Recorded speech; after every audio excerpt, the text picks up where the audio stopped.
On today's video, we're gonna see what'll eat a dead chicken in the woods.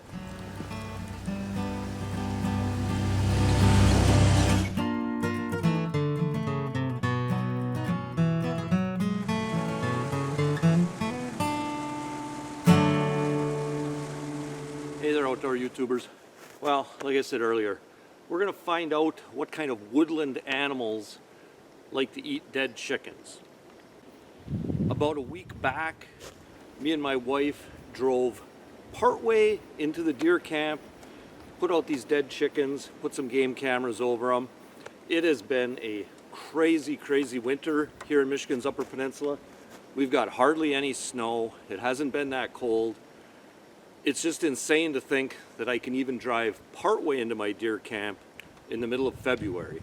Now, we have gotten some snow lately. It's starting to get a little bit iffy. I took the plow truck in here today. Last weekend we just drove in with our regular truck with no plow, and we only drove part way because we were starting to get a little nervous. The road kind of takes a turn for the worse. There's some mud holes, some up and down hills, just some spots where if you got stuck it would really be a problem. But about halfway in it wasn't too bad. So, like I said, we've gotten some snow since then, so today I took the plow truck, and I'm not necessarily plowing my way in. I'm dropping the plow just a little ways, kind of taking the top layer off. The road is just too rutty to really plow it right down to the ground. All right, we made it into our halfway point. I went ahead and I plowed a little parking spot here, so maybe if we don't get too much more snow, we can come in, park, maybe take a snowmobile or a four-wheeler the rest of the way into the camp. We'll see how it goes. But for right now, I'm going to take a walk in and see what's been eating those chickens.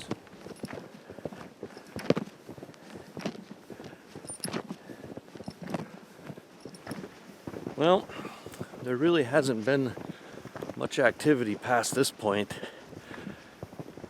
except for the other week when me and Marie came in and put the cameras up.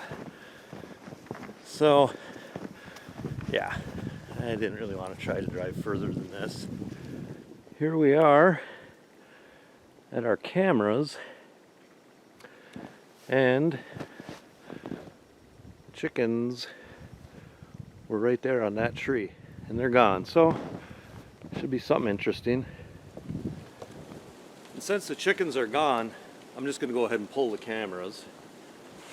Shut them off first.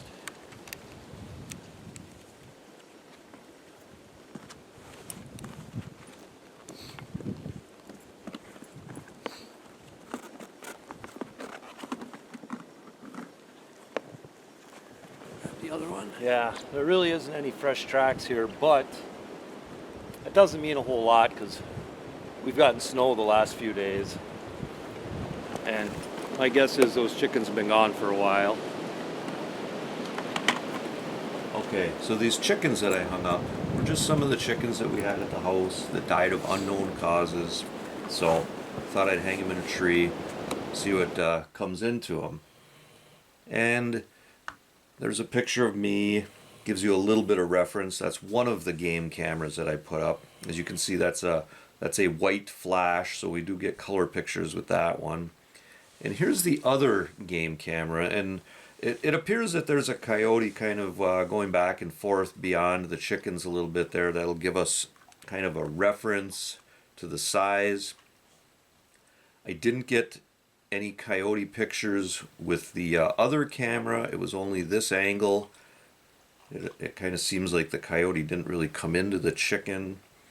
But that gives us a little frame of reference. You kind of see that dude there. That is a much bigger animal. It's kind of about the same distance as some of those, you know, what I believe to be coyote pictures in the background. And then I got a picture coming up here that's going to kind of combine the two. So that'll give us even a little better frame of reference. That one animal, which I'm certain is a wolf, is certainly much bigger than that other one.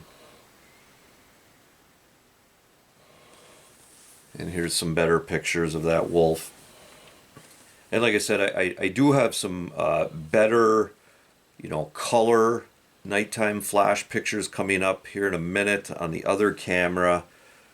But the black and white night pictures were just on the one camera, and that was the one camera that had the coyote in the background. So kind of going with those first. But yeah, this wolf's doing a lot of monkeying around, a lot of back and forth.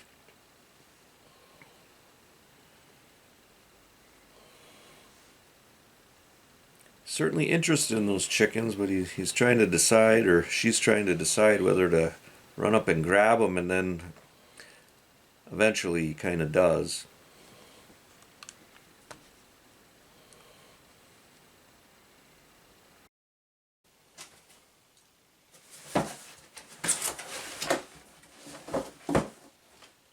Speaking of chickens, okay, that was kind of a lame segue, but I did want to talk to you guys a little bit about some of these HISEA boots that my family's been using. Okay, right off the bat, I want to let you guys know that my family has been using HISEA boots for well over a year now, and we have had zero issues with them. We live out in the woods where we're always dealing with mud, snow, cold, and even sometimes chicken poop. So everybody in the family needs to have a good, warm, waterproof pair of boots. And HISEA makes several different styles and types that fit the bill. But I still have young kids that often outgrow their boots in less than a year. So it's hard to justify spending $150 on a pair of boots for them. Well, that's another area where HISEA helps out. All of the HISEA boots are very reasonably priced. Okay, so not only are we saving money, but that low price also allows us to have specific pairs of boots for very specific jobs. Like my wife has a pair of HISEA boots that she just leaves outside, and that's the pair of boots that she wears in the chicken coop, right? Because you don't want to wear the same pair of boots to church that you wear in the chicken coop.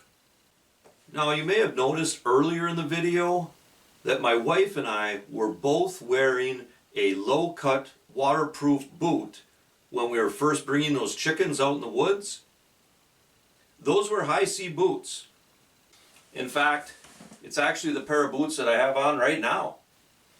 This style of HISEA boot is very versatile. They're low cut enough to put your pant leg over the boots, but then if you're dealing with a few inches of snow, you can just go ahead and put your pant leg inside this gaiter top on the boot. Or if you're dealing with a little mud, you can do the same thing, and now your pant leg isn't getting drug around and getting wet in the mud or snow. And you know another thing about these HISEA boots? They actually come with a lifetime warranty. So they have several different styles for men, women, and kids. They are reasonably priced, and they have a lifetime warranty. I'll leave a link below in the description of this video that'll bring you to the HISEA website.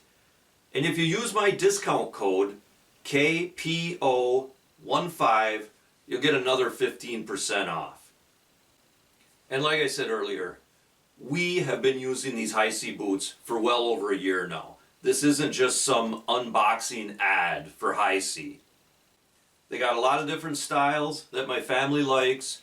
I personally like the price, and you got that lifetime warranty. So check them out. Again, I'll have a link below down in the description of this video.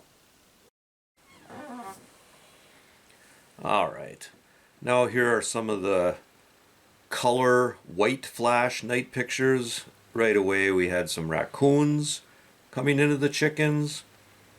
That's pretty typical around our camp. There is a lot of raccoons around our camp.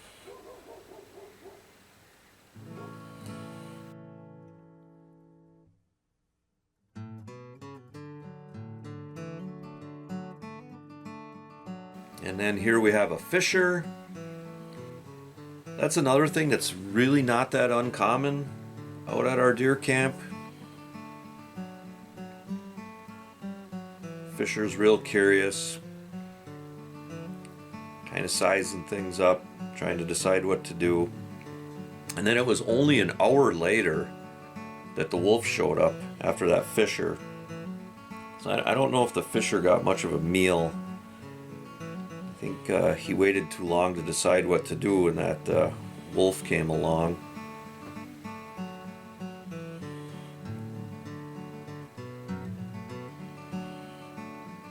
And I think what happened there, that wolf is sniffing around in an area where I believe one of the raccoons maybe tore a piece of that chicken off, and it was maybe kind of left on the ground there, or there was some feathers there.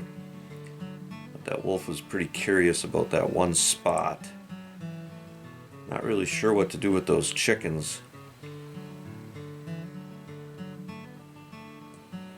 And then it wasn't really clear what animal maybe ultimately tore the chickens down. It may have been that wolf. Of course, there's delays in between pictures, so sometimes you don't really know, but it seemed like the wolf was there, and then the chickens were gone. The wolf was still there, so I can only assume that he must have done it.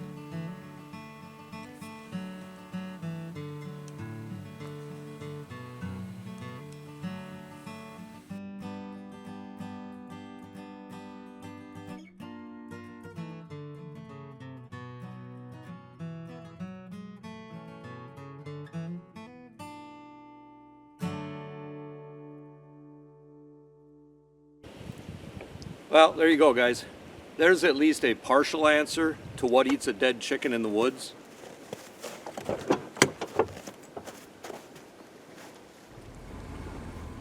I've got a video on my Patreon page that's a collection of all the videos and all the pictures I've gotten of wolves over the years here in Michigan's Upper Peninsula.